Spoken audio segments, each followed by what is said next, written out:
Palavra de Deus para Romanos.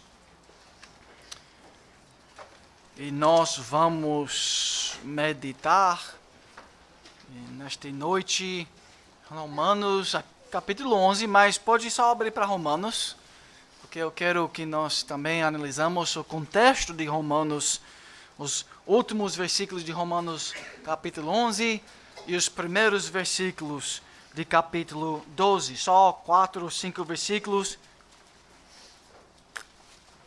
é que nós vamos analisar nesta noite. Vamos orar antes de analisar a palavra de Deus. O Senhor, nosso Deus e Pai, desvenda os nossos olhos para que podemos contemplar as maravilhas da Tua lei, da Tua salvação e do Senhor Jesus Cristo. Faça que nós podemos entender Tua palavra, para que nós podamos aplicar Ele à nossa vida, para que nós podamos Te glorificar. Em nome de Jesus é que nós oramos. Amém. Gostaria de falar sobre a visão protestante, ou a visão reformada em particular, de piedade, vida santa. Que uma boa palavra isso é piedade, né? Como nós, e aonde é que a palavra de Deus nos ensina sobre esta ideia de piedade, e especificamente estes versículos talvez são o lugar na palavra de Deus onde nós podemos entender esta visão de ter uma vida piedosa com mais clareza.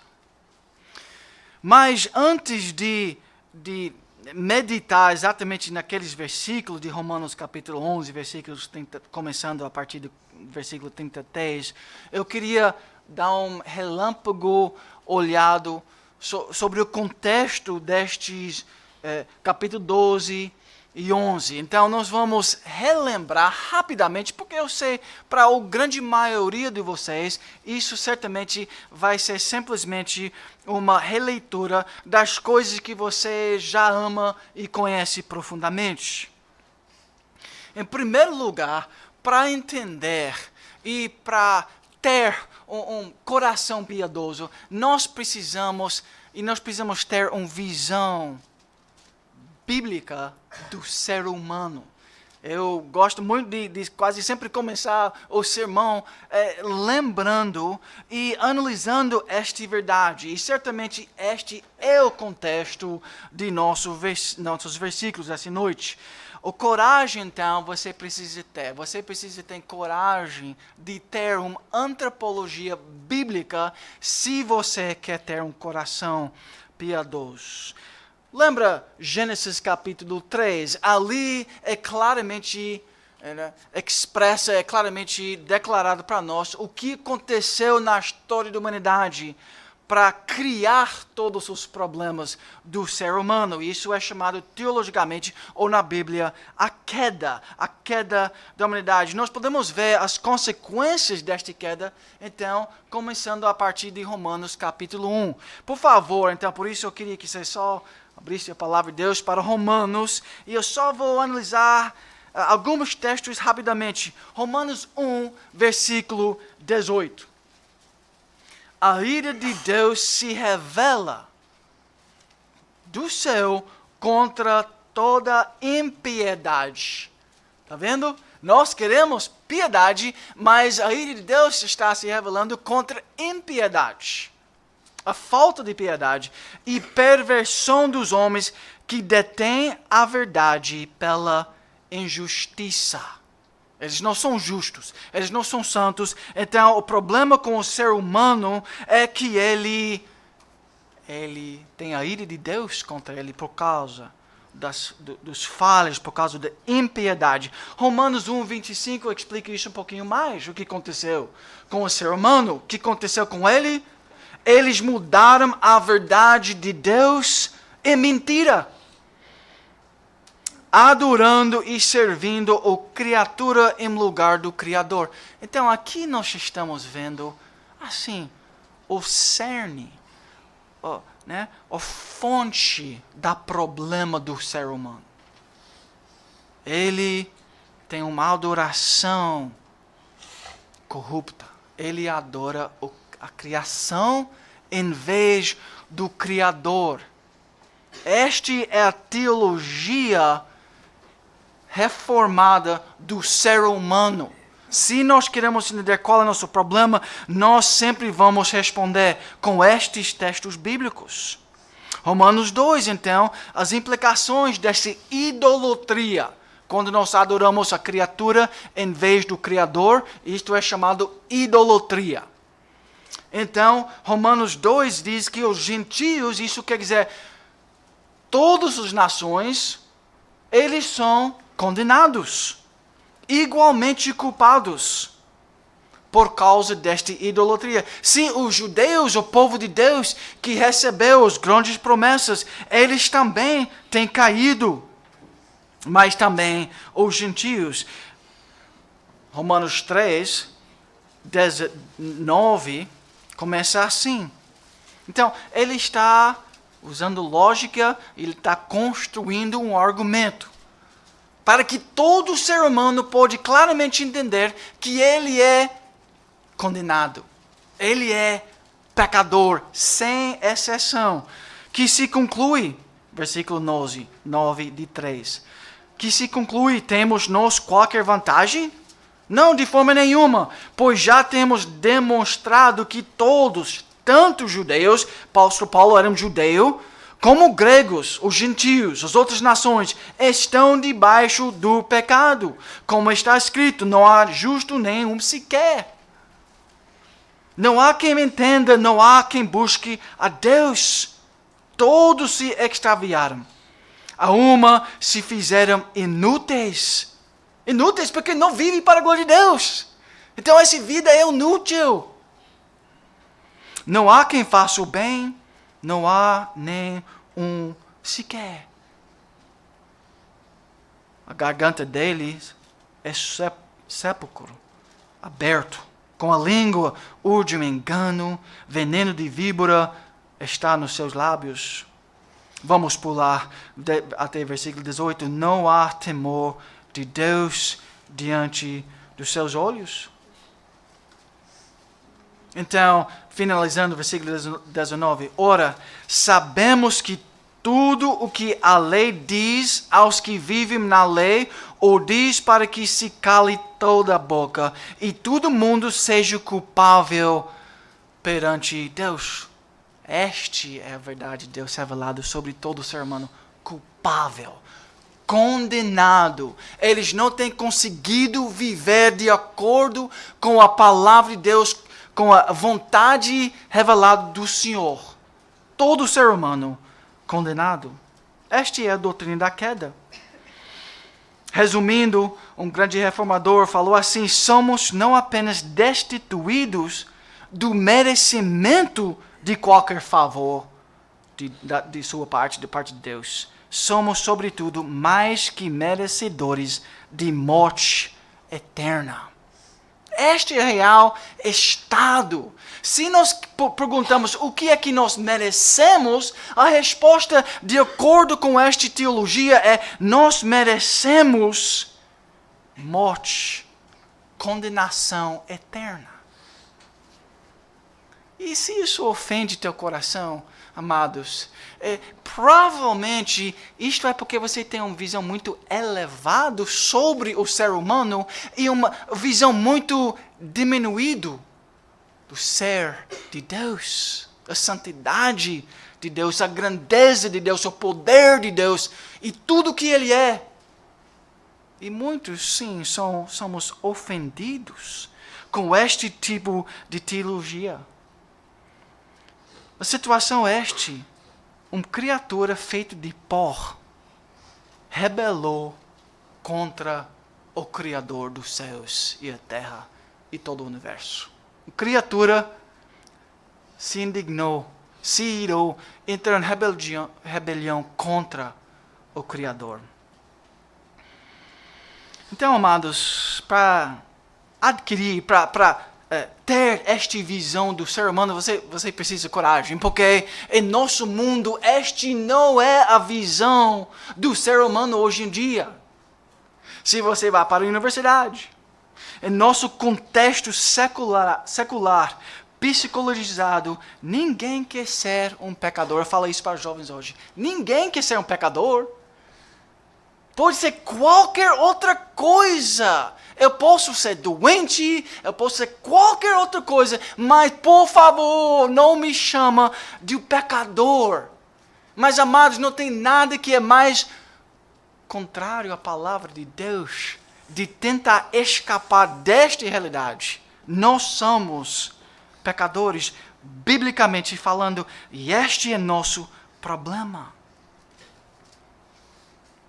Nós vamos ter que tornar-nos corajosos o suficiente para admitir que somos pecadores. Sabe por quê? Além das verdades da palavra de Deus.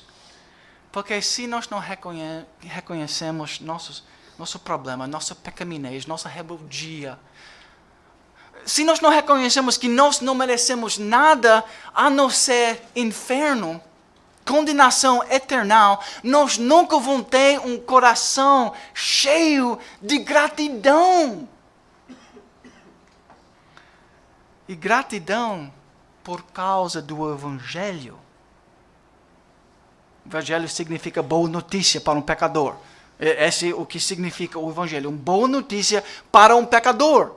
Mas se eu não sou um pecador, eu não preciso de uma boa notícia. Está vendo que nós precisamos começar sempre com antropologia bíblica se nós queremos desenvolver nossas vidas um coração piedoso, cheio de gratidão.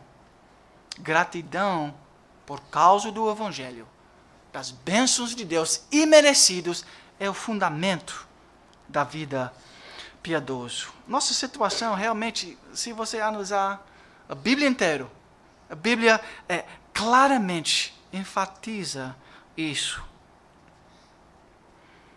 Vou tentar resumir Ezequiel capítulo 16. Talvez é a passagem que mais claramente fala acerca desta situação, o povo de Israel, usando figuras de linguagem, poesia, né? O profeta Ezequiel fala assim ao povo de Deus: vai até eles, vai até Jerusalém e mostra a eles sua abominação. Olha, e eu estou assim, né? Colocando nas minhas palavras: olha, Israel, desde a tua nascença, quando eu te vi ali, no dia em que nasceste, não te foi cortado o umbigo, nem foste lavado com água para te limpar, nem esfregado com sal, nem envolta em faixas. Aqueles cuidados que todo ser humano recebe no nascimento, pelo menos em termos gerais, você não tinha nada disso. Ninguém se apiadou de ti. Olho algum para te fazer alguma destas coisas, para te abençoar, para te salvar. Todos tinham nojo de ti. É isso que a palavra de Deus diz. E esta é a nossa realidade. Fora de Deus, longe de Deus. Mas Deus, passando eu por ti, Israel, meu povo, vi-te a revolver-te no teu sangue e te disse: ainda que estás no teu sangue, vive. Sim, ainda que estás no teu sangue, vive. Deus escolhe Israel, um povo morto em delitos e em pecados. Ele diz, ele dá para eles vida. E vida com Deus. Então, amados, esta é a visão, mais uma vez, bíblica do homem. Este é o poderoso voz do céu que nós aprendemos hoje de manhã. Você já esteve aqui para ouvir aquele sermão sobre a palavra de Deus. A palavra de Deus tão poderoso está dizendo: isto é o ser humano. A palavra de Deus que está nos contando a história da humanidade e o problema com a humanidade. Este é o problema, então, meu. Amados, esse é seu problema. Este é o problema da liderança, este é o problema das famílias, este é o problema no casamento, este é o problema de cada membro desta igreja, este é o problema de cada membro da sociedade humana. Este é o problema do ser humano. Quem está dizendo isso? Algum estudioso? Não, a poderosa palavra de Deus. Nós não podemos fugir desta realidade. Mas é incrível como nós temos entrado novamente em rebelião contra esta visão do ser humano. A visão bíblica do homem. Muitas vezes nós fechamos nossos ouvidos ao céu e buscamos a voz do homem. Será que um homem pode me explicar qual é o meu problema? Qual é a teoria mais recente, mais moderna? O que as universidades estão falando sobre homem? Será que ali eu vou entender como interpretar a nossa situação? Isso é exatamente o que muitos respeitam hoje. A voz dos homens, a voz dos estudiosos. E nós esquecemos que é simplesmente a voz do homem. Eu chamo aquilo, seguindo outros, que isso é uma revolta contra a maturidade. A Bíblia nos explica qual é a realidade. Esta é a nossa realidade. E nós estamos revoltando contra aquilo. Nós queremos engatear de novo. Nós queremos ouvir sobre as especulações dos homens. Nós queremos, muitas vezes, tornar bebês restajantes. E nós vamos perguntar, quem é homem? Como ele funciona? Como ele pode ser mudado? Qual é a meta na vida humana? E nós estamos buscando as respostas com homens, em vez da voz de Deus. Basta olhar para as pessoas de nossa sociedade para entender essa situação. Na verdade, claro que todos nós vamos entender que nosso país, milhares de pessoas estão perdidos. Por quê?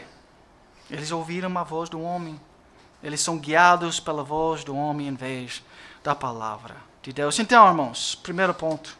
Você vai precisar ter coragem para acreditar e viver esta antropologia bíblica que começa ali, com a queda. Mas não termina ali. Quais são as outras doutrinas, rapidamente,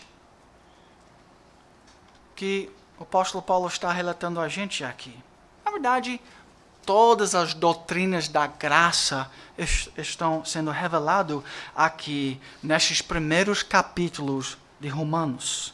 Por exemplo, nós já temos visto total depravação. Isto que nós acabamos de ver. Isto é um dos primeiros princípios da teologia reformada, as doutrinas da graça. Total depravação. Quer dizer isso quer dizer que em todos os aspectos de nossa vida, nossas emoções, em parte eles estão depravados. Nossa mente, nosso pensamento, nossos relacionamentos, nosso corpo físico, tudo que nós somos em todos os aspectos do ser humano, somos corruptos. Nós temos problemas em todas as áreas. É depravação total. Todas as partes do homem. Isso nós podemos ver em várias passagens. Agora, por isso, vamos para Romanos 3:24. Por isso, graça de Deus é imerecida. E isto é a base tão importante que nós precisamos reconhecer. 3:23. Pois todos pecaram e carecem da glória de Deus. Agora 24. Sendo justificados gratuitamente por sua graça, mediante a redenção que há em Cristo Jesus. Tinha que ser uma justificação gratuita por causa de nossa natureza caída. Ok? Este é claramente revelado ali. Redenção particular que Deus elege pessoas. Também está sendo revelado em Romanos capítulo 8 e em vários outros lugares. Graça soberana é revelado em Romanos capítulo 9. 19 a 21. Vamos lá, 19 a 21 diz assim. Tu, porém, me dirás... do que se queixar ele ainda. Pois quem jamais resistiu à sua vontade? Quem és tu, homem, para discutires com Deus? Porventura pode o objeto perguntar a quem o fez, por que me fizeste assim? Nós temos oleiros nessa região, né? Eu creio que esse é o nome, né? E eles desenham, né? Pequenas coisas. Eles fazem do que eles querem com aqueles desenhos. Tem alguns que são engraçados, né? Outros eles fazem várias coisas. Seria uma loucura, não é? Seria aquele vaso de barro reclamar com o oleiro? Exatamente isso que Paulo está dizendo. Quem é nosso ser humano para reclamar contra o Criador? Graça soberano, é Deus quem salva. E Ele escolhe e Ele faz do teu povo o que Ele quer. E também nós temos a doutrina da perseverança dos santos, Romanos 38 e 39. Que doutrina maravilhosa. Porque eu estou bem certo de que nem a morte, nem a vida, nem os anjos, nem os principados, nem as coisas do presente, nem do porvir, nem os poderes, nem a altura, nem a profundidade, nem qualquer outra criatura poderá separar-nos do amor de Deus que está em Cristo Jesus, nosso Senhor. Perseverança dos santos. Quer dizer que nós vamos perseverar. Nós vamos continuar obedecendo, amando o Senhor, não por causa do nosso poder, mas porque Ele tem salvado a gente. Nada pode nos tirar das mãos do Senhor. Então, amados, este é o contexto, então, de nossos versículos. Sola Escritura, sola gratia. Só a Escritura pode reinar em nossas vidas. Nós só podemos ser salvos pela graça. Nós só podemos ser salvos pela fé. Nós não podemos trazer uma obra diante do Senhor para que Ele veja nossas boas atividades, nosso amor ao próximo. Aí Ele vai escolher a gente baseado naquilo, porque nós já temos visto que todos são condenados. Ninguém viveu de acordo com a santa vontade de Deus. Então, tem que ser salvação somente pela fé. Eu acredito, eu não tenho nada, Senhor, eu não tenho nada, eu chego aqui com mãos vazias para receber de Ti, porque eu não posso oferecer nada a Ti, Senhor, em termos de salvação, eu não mereço nada. E isso tudo acontece somente por causa de Cristo e o amor dele dado a nós. E tudo isso sola Dei glória, para a glória de Deus. Agora nós chegamos em nosso texto. E não preocupa não vai demorar demais não. Romanos 11, 32 diz assim: porque Deus a todos encerrou na desobediência, a fim de usar de misericórdia para com todos. Todos são condenados, para que Deus pode demonstrar a graça dele. Para que a graça e a bondade dele pode ser visto. E Paulo, aí ele dá um pauso, parece. Aí ele fala: ó profundidade da riqueza, tanto da sabedoria como do conhecimento de Deus. Quem podia pensar neste tipo de salvação? Que história é este? Quão insondáveis são os seus juízos, e quão inescrutáveis os seus caminhos. Ninguém podia inventar uma religião destes. Quem, pois, conheceu a mente do Senhor? Ou quem foi o seu conselheiro? Será que alguém chegou ali nos céus e deu um palpite para Deus? Oh, isso é um bom plano, faça assim. Quem foi o conselheiro de Deus? A resposta é ninguém. Ou quem primeiro deu a ele para que lhe venha a ser restituído? Porque dele, e por meio dele, e para ele são todas as coisas. A ele, pois, a glória eternamente. Amém. Então o apóstolo Paulo começa aqui: ó profundidade da riqueza. Amados, eu quero declarar assim, que este é o primeiro movimento do coração piedoso. Ele reconhece diante destas verdades a profundidade da riqueza destes bênçãos eternais celestiais. E sem este reconhecimento, mas nós não podemos desenvolver vida piedosa.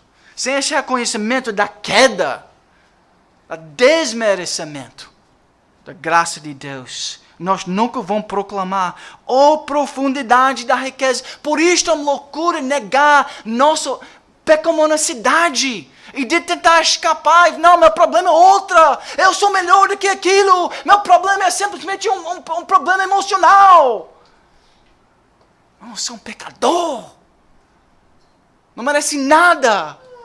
Mas Deus é gracioso comigo. Oh, profundidade da riqueza. Graça abundante. Que mistério profundo. Então o apóstolo, reconhecendo tudo isso, parece que ele não pôde fazer nada mais senão ponderar e exclamar as riquezas deste Deus, sabedoria de Deus, que são além da compreensão. Isso é onde os reformadores retiram esses, né? Como chama? Esses títulos, sola Dei, glória. A Deus somente pertence a glória. Que homem merece louvor e glória aqui na terra? Não, é só Deus que merece nosso louvor. Porque dele e por meio dele e para ele são todas as coisas. Isso é uma grande visão de Deus, amados. Este é o nosso problema, que nós não temos hoje em dia uma grande visão de Deus. Nós temos uma grande visão do homem. Por isso o homem é tão pequeno. Por isso ele não consegue, por isso ele é cheio de amargura, por isso ele é cheio de orgulho, de autoestima. E essa é a raiz dos nossos problemas. Está vendo como isso é totalmente contrário à teologia do mundo? Os pastores seculares deste século estão totalmente contrários a esse tipo de teologia bíblica. Amados, fomos criados por Deus a partir do nada. Imagine isso, a partir do nada. Porque dele e por meio dele que eu fui criado. Agora nosso mesmo ser depende dele. Meu coração está batendo hoje, seu coração está batendo, seu cérebro está funcionando com aqueles trilhões de movimentos que ninguém, nem perto pode sondar o que está acontecendo no cérebro humano. Mas ele está ali controlando cada momento, cada movimento de nossa vida. Agora nosso mesmo ser depende dele. Por meio dele e para ele são todas as coisas. Então devemos, à luz dessas realidades, ser orientado para a sua glória. Ele é nosso Criador. Ele sustenta nossa vida diariamente, nossa saúde, nossos filhos, nossa riqueza, tudo é por meio dele. Então nós devemos, logicamente, claramente, ser orientados pela sua glória. Somos de Deus. Pertencemos a ele por criação. Até se você não é cristão, até se você não conhece Cristo, você deve tudo, sua vida a ele. Ele é o Criador. Essa é a historinha que os grandes homens da história têm inventado, que você veio de um macaco e que aquele macaco... Por favor, aquilo ali é loucura. Somos de Deus. Ele é o Criador dos céus e da terra. Então pertencemos a Ele, nós, a gente que conhece a salvação, pertencemos a Ele duplamente, pela criação, ainda mais pela redenção. Porque dele e por meio dele e para ele são todas as coisas. Por isso, todo louvor e glória a ele. Então, amados, o cerne, o assunto principal da vida piedosa é de manifestar a glória e o louvor de nosso Criador. Este é o fim principal de nossas vidas. Por causa dessas verdades, eu era morto. Nós éramos mortos em delitos e pecados. Mas um grande Criador, todo-poderoso, Ele escolheu a gente para o louvor e a glória dEle. Que vida nobre, que ideia, que teologia fantástica, que verdades, joias. E que nós devemos desenvolver cada vez mais essa alegria de fazer parte desta grande história da redenção. Um coração piedoso, o coração bate com estas verdades. Ele reconhece diariamente que ele é um pecador, que não merece nada. Então, por favor, não foge, não corre longe desta doutrina. Abraça essa doutrina. Eu não mereço nada, a não ser condenação. Por que é que o Senhor tem sido tão misericordioso comigo? Porque aquele pensamento é que vai gerar em nós gratidão e motivação para viver para a glória dele. Um catecismo reformado, eles resumem esta teologia assim. E como nós precisamos ser lembrados destas grandes verdades. Vocês talvez vão até conhecer este passagem. O meu único conforto na vida é que corpo e alma, quer dizer, por completo. Eu imagino que vocês estão pensando exatamente nestes versículos. Na vida e na morte, não pertenço a mim. Somos de Deus. Não pertence a mim mesmo. Eu não posso viver para a minha glória, simplesmente para meus prazeres, mas eu pertenço ao meu fiel Salvador, Jesus Cristo, que ao preço do seu próprio sangue pagou totalmente por todos os meus pecados e me libertou completamente do domínio do pecado. Ele me protege tão bem que, contra a vontade de meu Pai soberano, aquele Criador dos céus e da terra, contra a vontade de meu Pai do céu, não perderei nem um fio do cabelo. Você acredita na providência de Deus assim, de uma maneira tão elevada assim mesmo?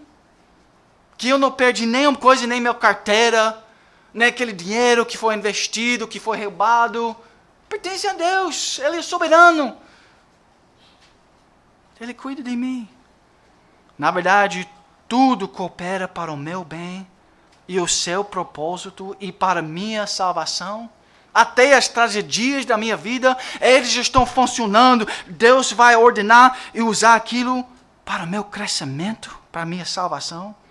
Portanto, pelo seu Espírito Santo, Ele também me garante a vida eterna e me torna disposto a viver para Ele daqui em diante de todo o coração. Este é o coração piedoso. De uma maneira muito conhecida, um reformador, ele proclama assim: eu entregar a Ti, Senhor, o meu coração, prontamente e sinceramente. Por quê? Por tudo isso que nós temos visto. Então, amados, gratidão é o fundamento da vida piedosa.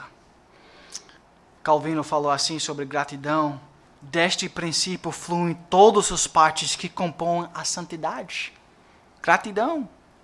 Dali flui do coração grato a Deus. Esta alegria vai causar em nós um desejo de dedicar a Ele todo o nosso ser.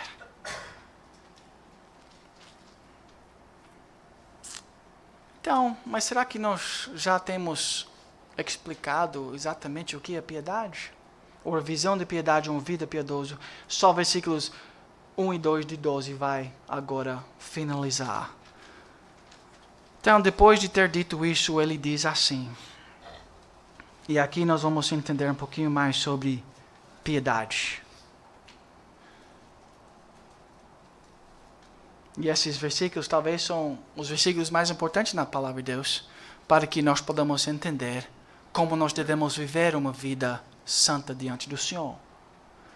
Então, baseado nesta teologia, Paulo começa escrevendo no capítulo 12, rogo-vos, pois, irmãos, baseados nas misericórdias de Deus que nós acabamos de explicar, pelas misericórdias de Deus, que agora apresentais o vosso corpo por sacrifício vivo, santo e agradável a Deus, que é vosso culto racional.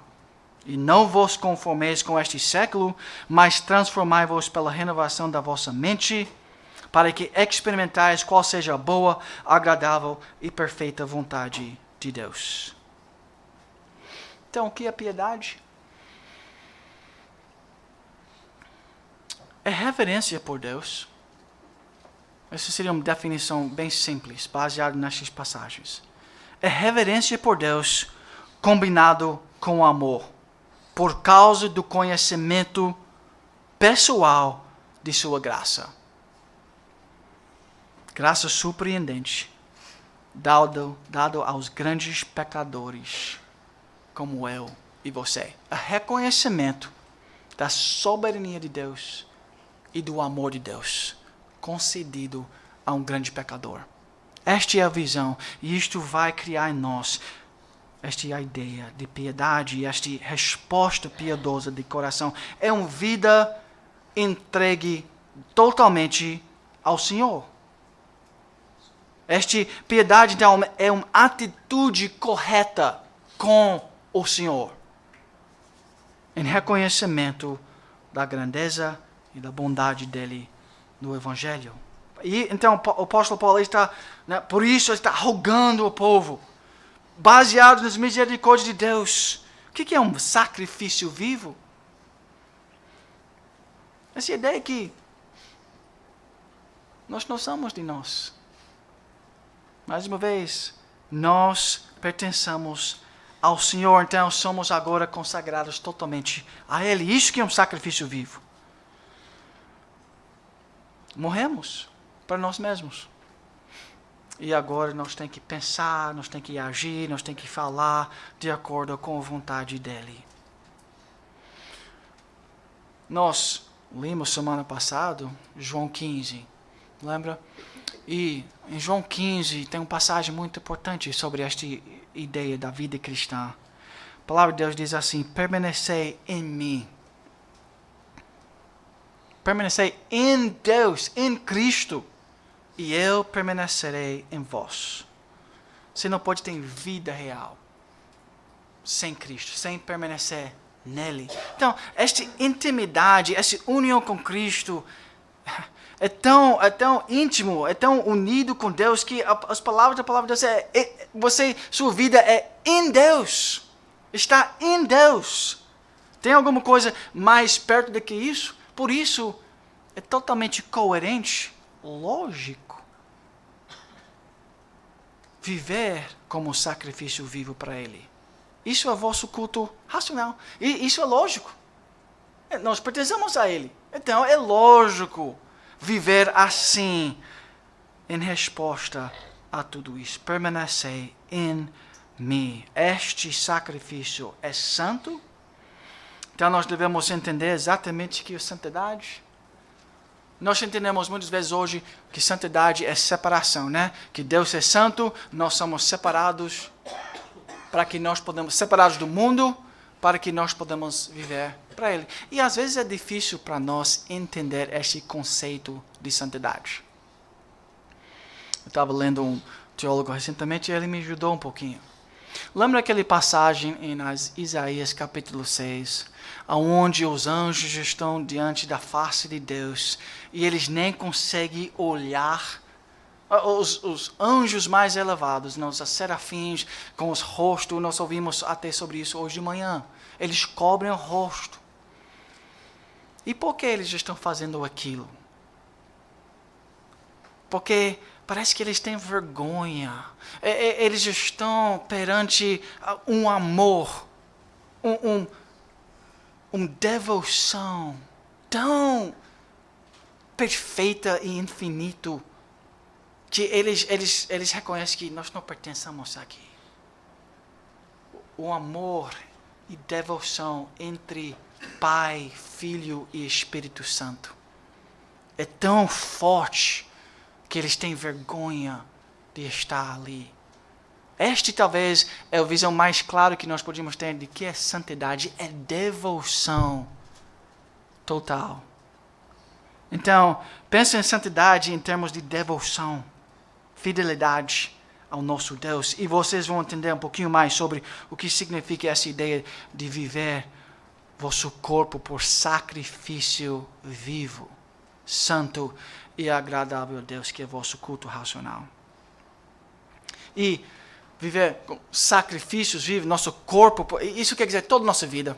Não é simplesmente nossas ações, ou nossa mão, nossa boca, mas é tudo que nós somos. Corpo por sacrifício vivo. Então, irmãos, concluindo, não vos conformais com este século, mas transformai-vos pela renovação da vossa mente. Este é o hábito, o treinamento diário de uma vida santa. O que ele faz? Ele faz uma renovação da mente. Ele despoja, como é que é? Ele despoja os velhos pensamentos, os velhos conceitos, os velhos amizades, os velhos, vamos dizer, desejos, amores, ídolos. Ele retira aquilo diariamente da vida dele e ao longo da vida ele recoloca uma nova mente, um novo pensamento. O pensamento de uma vida em Deus. Então nós podemos dizer não à velha natureza diariamente. Este é renovar a mente. Transformai-vos pela renovação da vida. Isso é santificação progressiva. Né? Ao longo da nossa vida, nós estamos passo a passo repensando a vida, conceitos e tentando alinhar nossa vida com a vontade de Deus. Então, irmãos, este é, mais uma vez, o que a palavra de Deus diz sobre vida santa e sobre vida piedosa. Então, amados, concluindo, vocês têm a coragem de viver contra a correnteza do pensamento deste século? Você vai ter que viver muito solitário muitas vezes, se essa é a sua crença. Você tem a coragem de ter esta visão elevada sobre Deus, uma grande visão de Deus na sua vida, de viver sola Dei e glória, realmente, na prática, no dia a dia, com seus filhos?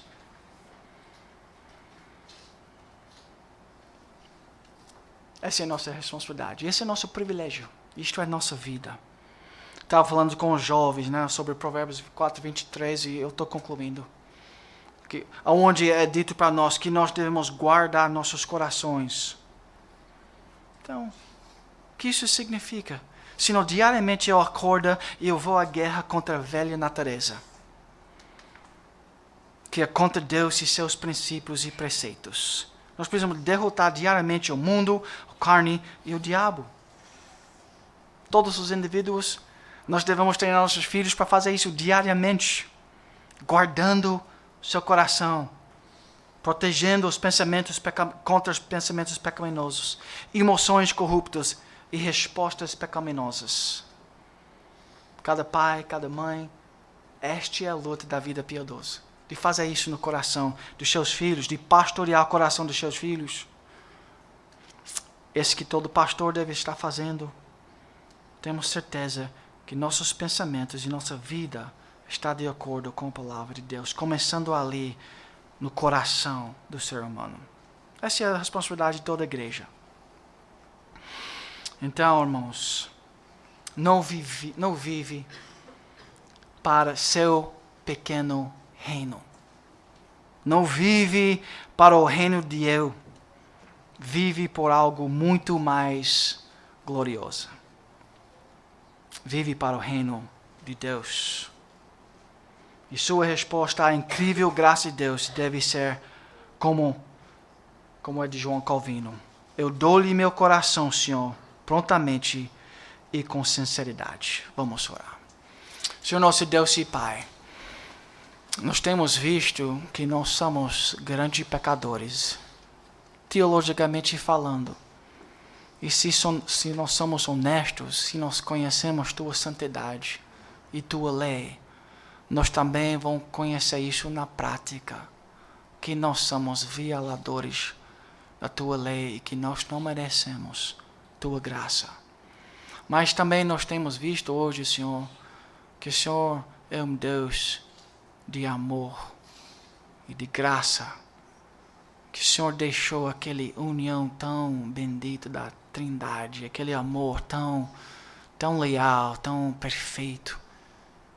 O Senhor mandou o seu Filho e Ele veio, Ele saiu aquele plenitude de bênção, de perfeição, e Ele, por amor, Ele chegou aqui para que nós podíamos ter corações